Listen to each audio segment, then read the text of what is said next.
a échangé avec les élus du peuple à la cité de l'OUA. Joseph Kabila a répondu à toutes les préoccupations des députés nationaux sur les élections, mais il a insisté sur la cohésion et la nécessité de tenir une session extraordinaire à l'Assemblée nationale pour la répartition des sièges.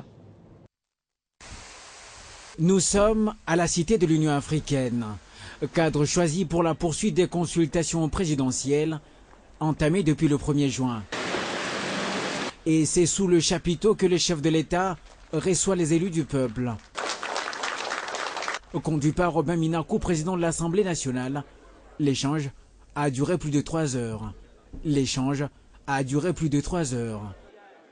Calendrier électoral, financement des élections, nécessité du dialogue, ce sont les principales préoccupations des députés nationaux auxquelles a répondu Joseph Kabila.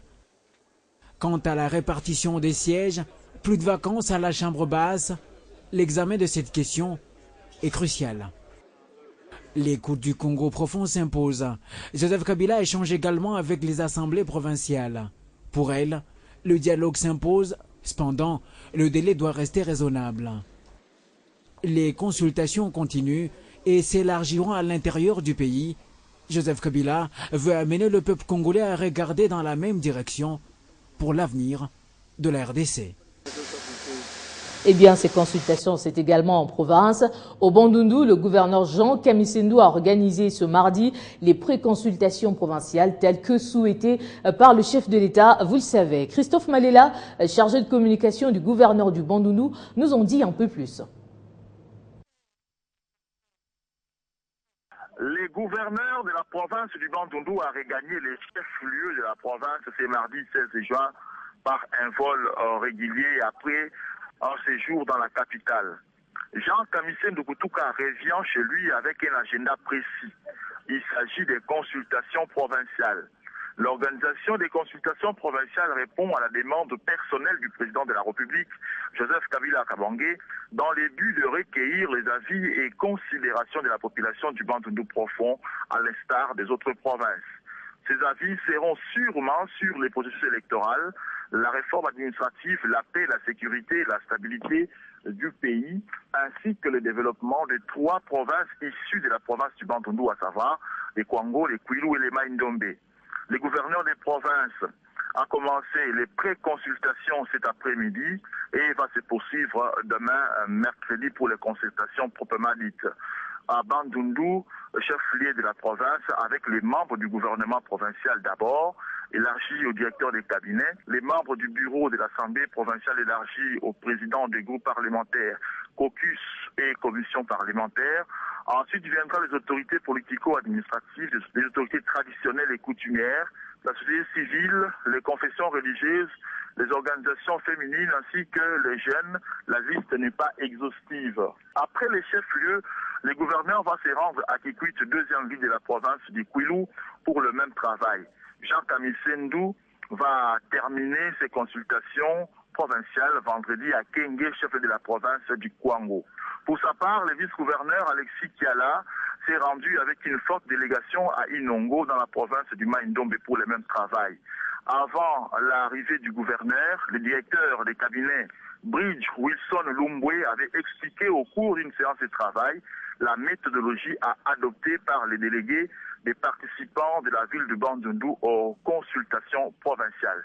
Depuis Bandundu, Jean-Christophe Malela, pour Télé 50.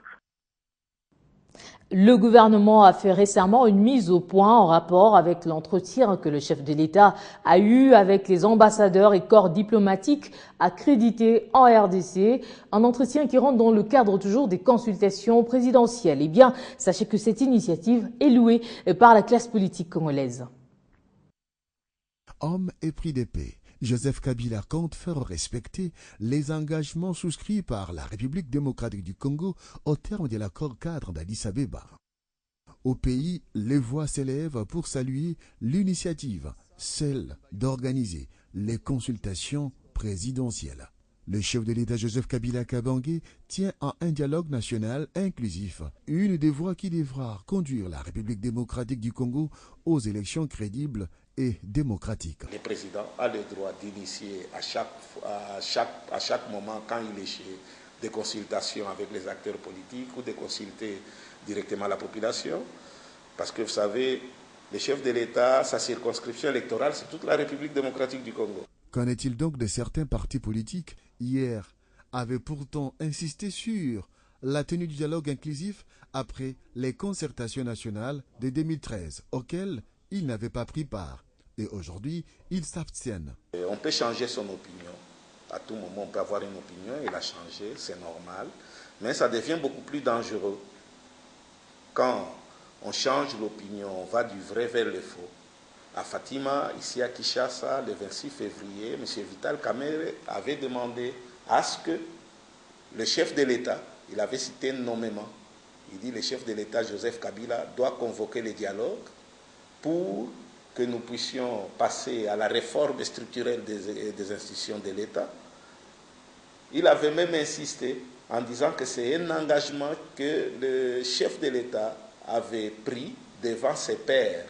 Ça devient bizarre que le même Vital, parlant au nom de l'INC, puisse changer délibérément pour prendre une voie tout à fait contraire à celle que nous estimons être véridique. Allez, direction la primature pour parler de l'échange entre Matata Ponyo et les syndicalistes de l'administration publique. Il était question pour ces derniers de rassurer au Premier ministre de leur engagement à contribuer au démantèlement de tous les réseaux mafieux très nuisibles dans le coulage des recettes. Ils sortent enfin de leur torpeur, ces syndicalistes de l'administration publique en République démocratique du Congo devant Matata Ponyo. Ils ont délié leur langue, prenant un engagement ferme afin d'apporter leur part dans le démantèlement des réseaux mafieux qui sèchent les caisses de l'État dans l'opération de la paie des agents et fonctionnaires de l'État. Ce que nous voulons dire dans cette mission, que réellement, si le gouvernement met sa volonté politique, tout ce qu'on va démanteler, qu'il soit puni, que l'impunité soit réellement, pour que les autres sentent que si je continue à voler, j'aurai mon sort. Mais il sollicite du gouvernement une sécurité physique, morale et financière. Vous le savez que quelqu'un qui a l'habitude de manger, quand vous voulez l'arracher cette proie-là, il va chercher des voies et moyens à vous écraser.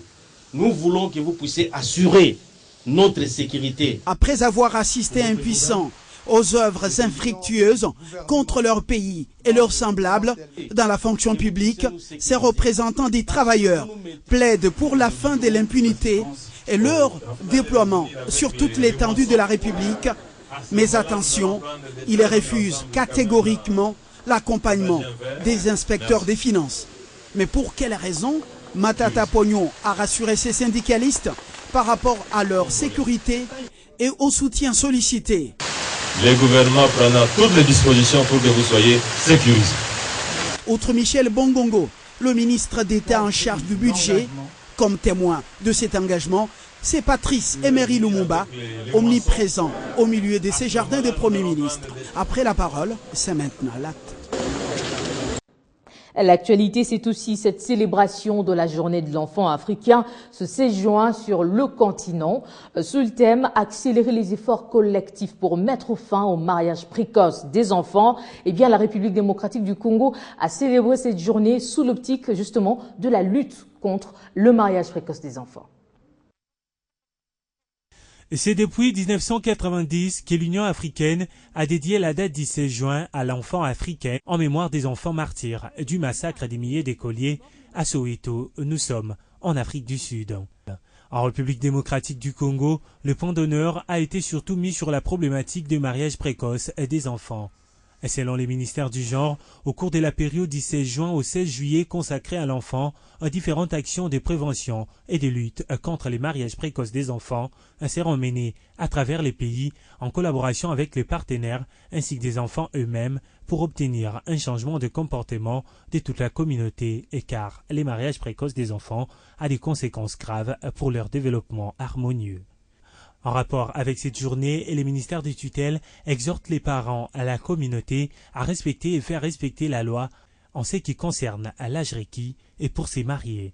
Le gouvernement de la République démocratique du Congo veut ainsi réaffirmer sa détermination à combattre les mauvaises pratiques coutumières à travers des sensibilisations communautaires, la lutte contre l'impunité et à promouvoir la scolarisation de la jeune fille ainsi que l'amélioration des conditions de vie de la population congolaise. Vous l'avez compris, cet événement annuel commémore le massacre des enfants de Soweto de 1976 par le régime de l'apartheid. À l'occasion, plusieurs activités ont été organisées dans le monde et à Kinshasa, les membres du réseau des éducateurs des enfants et jeunes de la rue se sont levés tôt pour une rencontre à l'église Christ-Roi de la municipalité de Kasavubu. Nathalie Zaïna était sur les lieux. C'est sous les thèmes 25 ans après l'adoption de la Charte africaine de droits et du bien-être de l'enfant, accélérant les efforts collectifs pour mettre fin au mariage des enfants africains, que le monde a célébré la Journée internationale de l'enfant africain. Nous sommes dans la salle polyvalente de la paroisse Christ-Roi à Kinshasa-Kasavubu. C'est ici qu'a lieu une cérémonie consacrée à l'enfant africain, à l'occasion de la journée lui dédiée.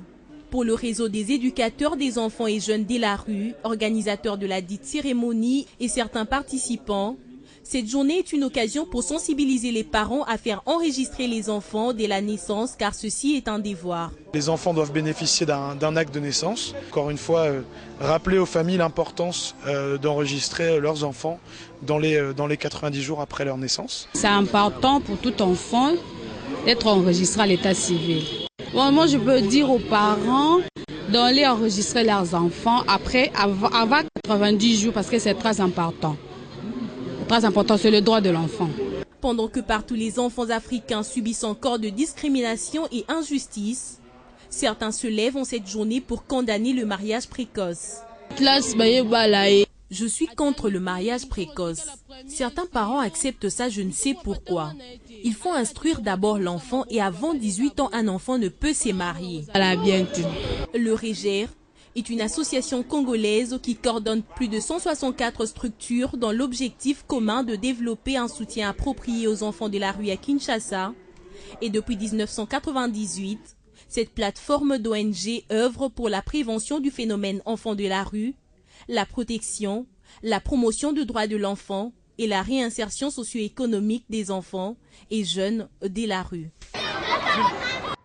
Autre chose à présent, une équipe d'investisseurs allemands est attendue à Kinshasa fin juin. C'est ce qui ressort des dernières nouvelles des retombées du forum RDC-Allemagne tenu tout récemment à Berlin. Ce sera une première équipe des hommes d'affaires allemands qui ont certainement été séduits par les Congolais sur place. C'est une bonne nouvelle pour Kinshasa. L'arrivée annoncée fin juin d'une première équipe d'investisseurs allemands. Fruit du travail abattu par la partie congolaise qui était conduite à Berlin par le ministre de l'économie nationale, Bahati Lukwebo, envoyé par le chef du gouvernement, et ce dernier qui tient à la poursuite de la matérialisation du projet du chef de l'État congolais qui vise à moderniser le pays dans tous les secteurs. Des secteurs qui ont été vantés à Berlin, entre autres par le vice-ministre de la coopération internationale, le gouverneur de la Banque centrale du Congo, Deogracias Mutombo, ou encore Wivin Mumba Matipa, directeur général de l'Agence nationale de promotion de l'investissement, ainsi qu'Éric Mbala et Jacques Moukalai, respectivement directeur général de la SNEL et la Régie des eaux. C'était lors des travaux en panel qui étaient axés lors de la clôture sur les infrastructures, ce avant la lecture du rapport synthèse présenté par Jean-Colin Moussonda, directeur de cabinet du ministre de l'économie nationale. Mais à Berlin, la démarche congolaise